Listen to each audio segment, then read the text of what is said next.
Hello and welcome back to Manibil. I'm going on a little trip in my little car, my little old and worn car, and I thought I might, share a few thoughts with you. And my thoughts is about philosophy in general, and philosophy as an exercise in comparison to what you could classify as academia or academic philosophy, right? At this point, I see those as two sort of incompatible aspects or incompatible understandings that are incompatible because one of them is actually not philosophy, right? Academic philosophy is based on the idea that somebody else tells you not usually how to think, but what to think, under the guise of being a story about how to think. But when you think about it, right, what are you being told? What do you learn on university when it comes to philosophy? And one thing that I could also mention is, why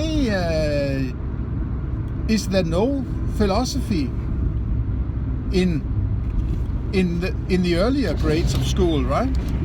I need to open my window a bit to cool things down here, right? Sorry if it gets some noise, but you'll probably survive it, right? So when you think about it, why isn't there any philosophy? Maybe not in the 6 and 7 year old children, but maybe when you're 12, 13, 14, 15, 16, whatever, right? Why can it only be when you're sort of entering university in your late teens or early 20s, right? There's some disinterest in teaching people how to think. They have to be indoctrinated first and brainwashed first before they enter university, where they are then taught supposedly how to think, right? They're not taught how to think. They are taught what to think under the guise of it being how to think, right? And when you look around, for instance, YouTube, and listen to people who are obviously trained philosophers in university, they're usually just confused. They have this monumental, backlog of philosophers who says this, that, and the other, and sometimes they contradict each other and so on. And you can see it from this way, you can also see it from that way, and no solutions, no getting anywhere, and so. But you have to juggle it all because you're being trained as a philosopher, right? I don't buy it. And why I don't buy it? Because, first of all, it is not philosophy. Being taught what other people have been thinking is not philosophy, right? It's basically a story about what other people have been thinking, and have maybe even not that, but what they have written about what they have been thinking, right? There may be, still living, prominent philosophers who you can go and ask, and they might explain what they're thinking. Usually, it's very hard to understand what they're saying, right? Because they are academics, and they have been trained to be academics, not to be philosophers, right? And if they're dead, well, you have the writing, or maybe some recording of them, right? So you're not getting their thinking even, right? So academia is based on stories about what other people have been thinking. That's not philosophy, right? Philosophy is you're thinking about how you think, right? If you're reading Nietzsche, you're not reading philosophy. You're not doing philosophy, right? You're not doing philosophy. You could say you're reading philosophy. I might go with that. But you're not actually doing philosophy by reading what somebody else is thinking.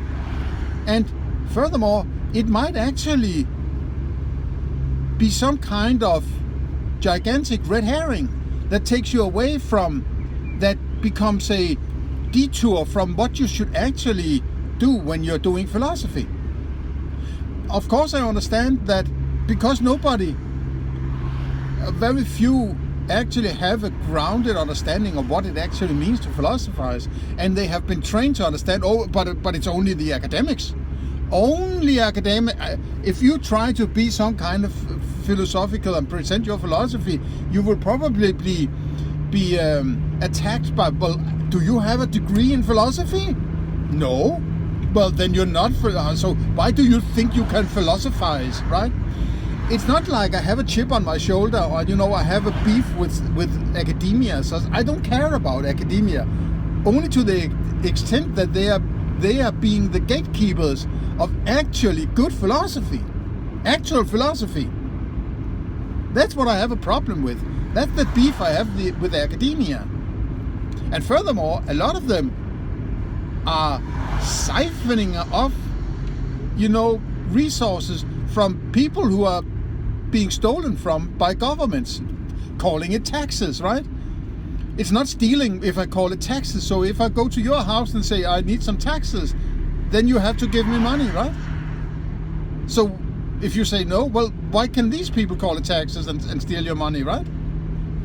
Because somebody agreed upon it, but it's just about having enough people to agree upon it. Then if I can find enough people to agree with me that I should have some of your taxes, so to say, then I can take them. Well, the argument starts to die out and become ridiculous, right?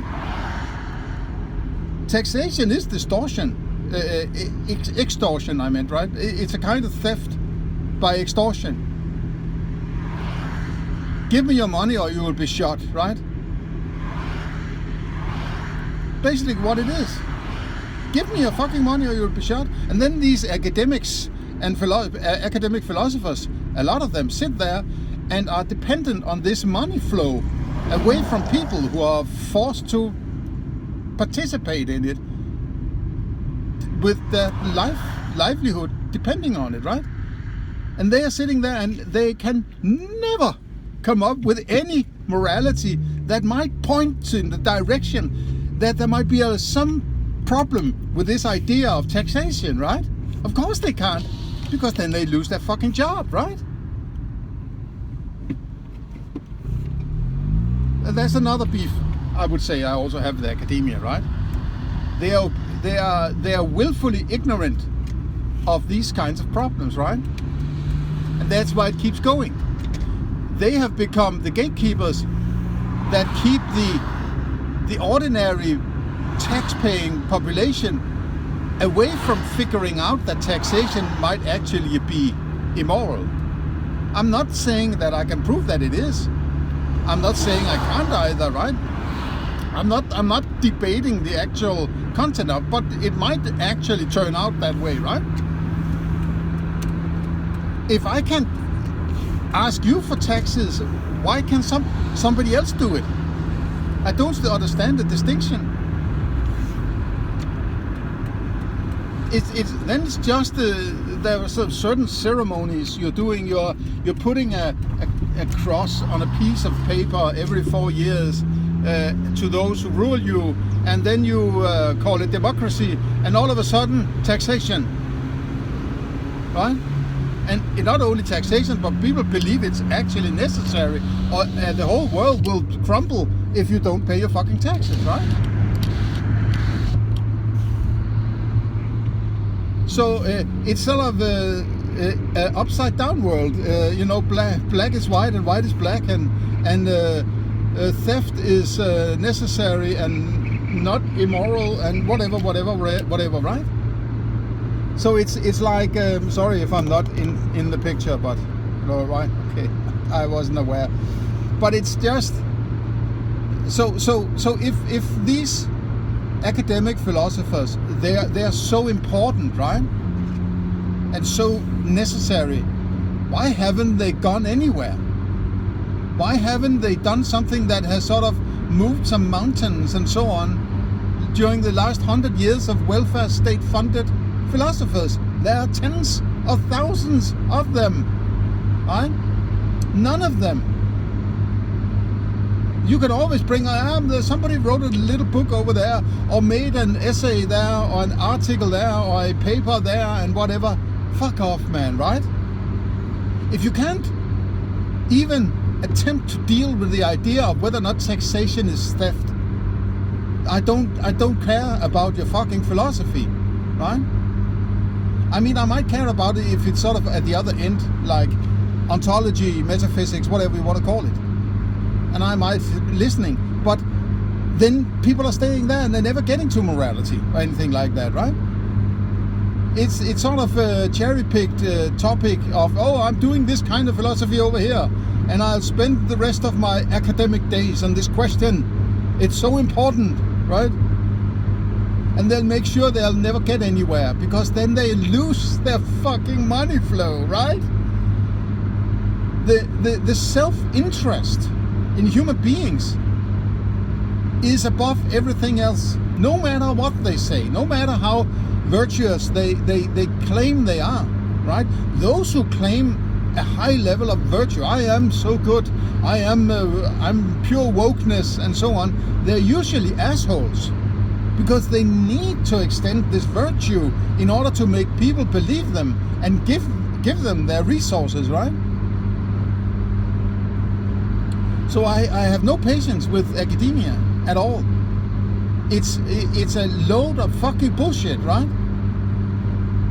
And and a good example to me is recently when I debunked or deconstructed Bernardo Kastrup's an aspect of his defense of his thesis of idealism, right? Well, he just said, I'm just cherry picking a foundation for my philosophy. I'm just choosing this, and I'll build the rest upon that, right? I lived in what? And there were 8 other older academics, experienced, so supposedly, sitting there and just nodding and, oh my God, it's a great philosophy. What? Implying it at least, right? What the hell is the matter with these people, man? Well, I'll tell you what the matter is. They're there to skim the cream. They're not there to make good philosophy, right? There's no incentive. In fact, as I say, there's only the opposite incentive, which is to make sure that nobody gets anywhere, so they can keep doing it, right? It's obvious. It's so fucking bleeding obvious to me, right? Of course, it's what they're doing. That's why there's no good philosophy in the last 100 years, right? Maybe the last great philosopher was Bertrand Russell. The rest of them are just there to make the fucking paycheck, right? And, the conclusion is that it cannot be any other way. Because at the end of the day, what we're dealing with in philosophy is always somebody's thinking, right? That is what philosophy is. And if you want to philosophize, you need to do the thinking. You can't let other people do your thinking, because those other people are a part of that experience you're supposedly there to think about, or you want to think about. So you can't use that experience to tell you how to understand the experience. I said this a lot of time recently, right? Dealing with Bernardo Kastrup's ontology and ontologies and metaphysics in general. You can't let your experience clarify how to understand your experience. It's a circular argument. As much as you might want it, you're just deluding yourself. You can't listen to me. You can't let me tell you how to understand your experience. I don't even fucking know if there are other experiences out there.